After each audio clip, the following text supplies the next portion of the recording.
Work చేసినప్పుడు చాలా health issues ఉండేవి. బ్యాక్ పెయిన్ వచ్చేసేది అండ్ అలాగే వీప్ అంతా కూడా పింపుల్స్ తో ఉండిపోయేది అనమాట. సో తక్కువ వెయిట్ ఉండేవాడు. 80-90% ఇప్పుడున్న వాళ్ళు అందరూ కూడా బరువు తగ్గడానికి వస్తారు, అవునా కదా? అవునా? సో బట్ నేను ఏంటంటే వెయిట్ గెయిన్ అవడానికి వచ్చాను. సో బిఫోర్ దట్ నేను ఒక చదువుకునేటప్పటి నుంచి కూడా చాలా వెయిట్ తక్కువ ఉండేవాడిని. సో ఆఫ్టర్ దట్ నేను ఎప్పుడైతే న్యూట్రిషన్ తీసుకున్నానో సో అప్పుడు నేను మంచి వెయిట్ గెయిన్ అయ్యాను. సో 3 months లోనే 8.5 kgs మజిల్ గెయిన్ దాకా అయ్యాను. సో బిఫోర్ ఆఫ్టర్ బాగుంది నా రిజల్ట్. సో నా రిజల్ట్ చెప్పాలంటే చాలా ఉంది. సో ఇంకెప్పుడన్నా నేను ఫుల్ ఫ్లెడ్జ్డ్ గా నేను చెప్తాను అనమాట. ఓకేనా? గుడ్. సో ఇక్కడ నాకు స్కిన్ రిజల్ట్ కూడా ఉంది, గమనించాను.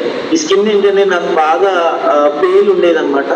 ఎట్లా అంటే పాడిపోయేది. నేను నాన్ వెజ్ కానీ లేదంటే బ్యాడ్ హ్యాబిట్స్ కానీ ఏమి ఉండేవి కాదు.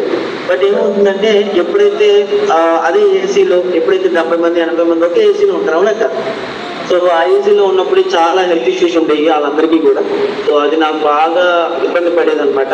సో ఆఫ్టర్ దట్ నేను ఫుల్ టైంలో నేను ఈ హెల్ప్ లైఫ్ ఆపర్చునిటీని తీసుకుని ఆల్మోస్ట్ 1 year అవుతుంది ఇప్పటికి. సో నేను చాలా మంది ఒక 20-30 ఫ్యామిలీస్ నేను హెల్ప్ చేయగలుగుతున్నాను ఎవ్రీ మంత్ కూడా. సో వాళ్ళు మంచి రిజల్ట్ తీసుకుంటున్నారు. సో అలాగే న్యూట్రిషన్ చెప్పి కూడా నేను రన్ చేస్తున్నాను అనమాట విజయనగరం. బాగుందా నా రిజల్ట్? బాగుందా? సో ఇలాంటి రిజల్ట్స్ మీరు అందరూ కూడా తీసుకునే ఉంటారు, లేదంటే కొత్తగా వస్తే కనుక తీసుకుంటారు కూడా. Okay, so all the best. And next slide వెళ్ళిపోదాము. సో మీరు గమనించండి, ఈ ప్రోగ్రామ్ అంతా కూడా 6:30 వరకు ఉంటుంది.